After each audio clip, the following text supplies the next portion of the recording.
Assalamualaikum. Halo. Waalaikumsalam warahmatullahi. Nggak ingat ya besok mau puasa. Kerjaan diurusin terus. Nah ini tambah nyantai apaan mulu ya. Besok kan puasa berarti waktunya kita ziarah ke makam. Makam orang tua, makam mbah-mbah Mbah kita, kita. mendoakan. Ayo kita ke sana. Ayo. Lah, ziarah. Nah, Aku dari kecil sampai sekarang ini belum pernah ziarah. Katanya ada yang bilang itu ziarah ke kuburan itu nggak boleh. Katanya. Astagfirullah, siapa bilang? Gimana sih? Aku belum pernah sama sekali itu. Oh, berarti perlu mengikuti ini ya, diskusi tausiahnya. Kajian-kajian Heeh. itu. Iya. Ya, Berarti kalau nggak tahu, lihat video ini. Nah, ini ada video penjelasan tentang itu ya. Oke, siap. Tadi ada anak-anak yang katanya mau ziarah kubur, tapi ada yang bilang ziarah kubur ngapain? Haram, nggak ada sanadnya perintah itu. Padahal dulu memang pernah Rasulullah itu melarang adanya ziarah kubur. Oh, sebenarnya ada ya? Iya, betul, pernah melarang. Bagaimana ceritanya tentang itu kita tanyakan pada ustadznya ya. Monggo Pak Kaji Agung untuk menjelaskannya biar anak-anak semakin semangat untuk berziarah ke makam eyang-eyangnya, ke makam para leluhurnya seperti itu. Oke, itu memang dulu itu di zaman Rasulullah itu pernah dilarang untuk ziarah kubur dengan alasan ya karena mungkin keislaman waktu itu belum begitu kuat, pemikirannya masih mungkin ke arah kesyirikan atau mendekati kemusyrikan. Tapi kan pada akhirnya Rasulullah sudah mengizinkan dengan dasar dalilnya itu kan annahitukum an ziyaratul kubri fazuruha.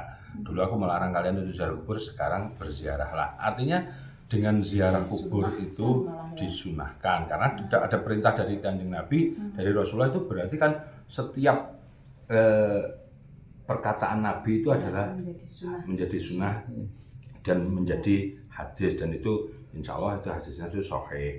Terus untuk kenapa alasan ziarah kubur diperbolehkan oleh Kanjeng Nabi, oleh Rasulullah itu karena dengan ziarah kubur itu kita bisa mengingat mati, bisa kalau sudah ingat mati bahwa kita nanti pada akhirnya meninggal dunia atau kita mati, kita akan bisa mempersiapkan diri untuk bawa bekal sebagai sangunnya saat kita mati nanti. Dulu waktu masih dilarang itu kira-kira kegiatan-kegiatan apa yang menjadikan itu dilarang begitu? Apakah mereka nangis di makam ataukah sampai ini mukul-mukul? Karena merasa kehilangan saat keluarga kita meninggal dunia itu dulu itu ekstrim banget, mungkin karena sampai menangis-nangis, sampai meratap-ratap di makbaroh, sampai meratap-ratap di kuburan itu, sehingga itu yang menjadikan tidak diperbolehkannya ziarah kubur. Tapi begitu dengan perkembangan zaman, perjalannya waktu, wahyu-wahyu yang didapat Rasulullah itu sudah semakin banyak, semakin bertambah. Keislaman masyarakat Arab waktu itu sudah mulai agak matang, sudah agak bertambah keimanannya, pada akhirnya diperbolehkan untuk ziarah kubur. Oke, demikian kajian singkat kita pada malam hari ini. Mudah-mudahan ini sebuah pencerahan yang sangat penting untuk kita semua bahwa ziarah kubur disunahkan. Ada tambah sedikit. Nah, sebaiknya kita juga mengenalkan kepada anak turun kita atau generasi-generasi setelah kita nanti, mungkin ke anak, mungkin ke adik, mungkin ke keponakan, mungkin ke cucu. Kalau kita sudah punya cucu, itu kita perkenalkan dengan ziarah kubur. Karena apa? Sesuai juga dengan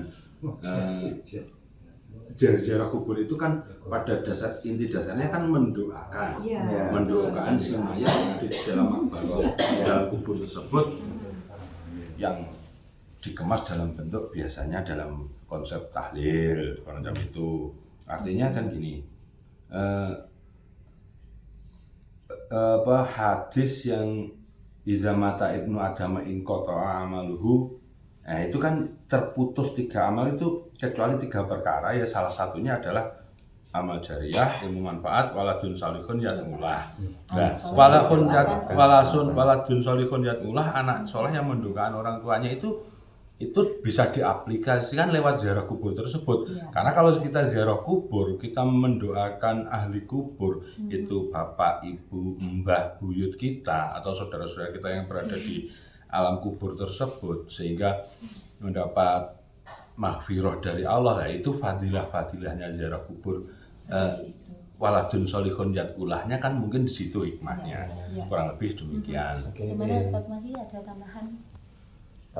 Yang poin yang lain sebenarnya jangan sekali-kali kita meminta kepada orang yang sudah meninggal, karena kalau yang di dalam kubur itu lebih meminta, lebih butuh pada kita. Kalau kita pada saat di dunia itu kita beramal untuk urusan akhirat, kalau sudah di dalam kubur maka kita mengharapkan kiriman doa dari anak cucu kita. Nah, waladun solihun yakulahnya kan di situ. Jadi anak soleh yang mendoakan orang tua itu ya kita kalau ke ziarah kubur itu mendoakan yang ada di dalam kubur itu aja. Kalaupun kita minta dengan wasilah, itu mintanya tetap pada Allah. Nah, lantaran wasilah si mbah kita atau ibu kita atau bapak kita. Tapi kalau untuk meminta ke kuburan itu ya yang dilarang, sebaiknya jangan. Ya dilarang, sebaiknya. Gini, memang ada beberapa ulama yang mengatakan kalau itu orang tua kita memang bisa meminta. Tapi kalau itu orang lain itu nggak bisa. Dalam artian contoh gini, bapak saya kan sudah almarhum di kuburan. Itu saya setelah tahlil saya mendoakan, disitulah waladun solihun yatulahnya, ya toh. Nah, setelah itu saya mendoakan orang tua, setelah saya tahlil, selesai ritual tahlil, prosesinya mendoakan selesai. Di saat saya mau pamitan, itu ada beberapa ulama yang menjelaskan, cuman saya lupa di kitab apa yang jelas saya itu keling, kalau nyekel berwiling, itu ada, insya Allah ada. Saya. Nah, itu kalau saat kita sudah mau pamitan, kita pegang batu nisan yang di bawah, artinya yang di bagian kaki. Pak, sampean wis tak dongakne, sampeyan muga di ngapura dosane, sampeyan muga diterima amale, sampeyan muga ditempatne ning ngene swargane pangeran. Lah nek wis njenengan mengko cedhek karo pangeran genji aku suwono, Pak. Suwono supaya urip iki manfaat dunya akhirat, supaya tambah kuat iman Islamku, sak anak turunku, otomatis niku kan nggih anak turun putune jenengan. Nah, itu diperbolehkan. Referensinya itu ini bisa dekat dari Kiai Lukman pas ngaji di Hall Bondang. Ya dah? Sudah sekian. Monggo. Iya. Baiklah, demikian pencerahan dari kedua beliau pada malam hari ini. Ada Ustadz Mahdi dan Pak Yai Haji Agung. Alhamdulillah, mudah-mudahan pencerahan ini sangat bermanfaat buat kita semuanya. Terima kasih. Assalamualaikum warahmatullahi wabarakatuh. Waalaikumsalam warahmatullahi wabarakatuh. Monggo. Kopi sik. Nikmati dulu, monggo silakan. Ini kopi sapa iki?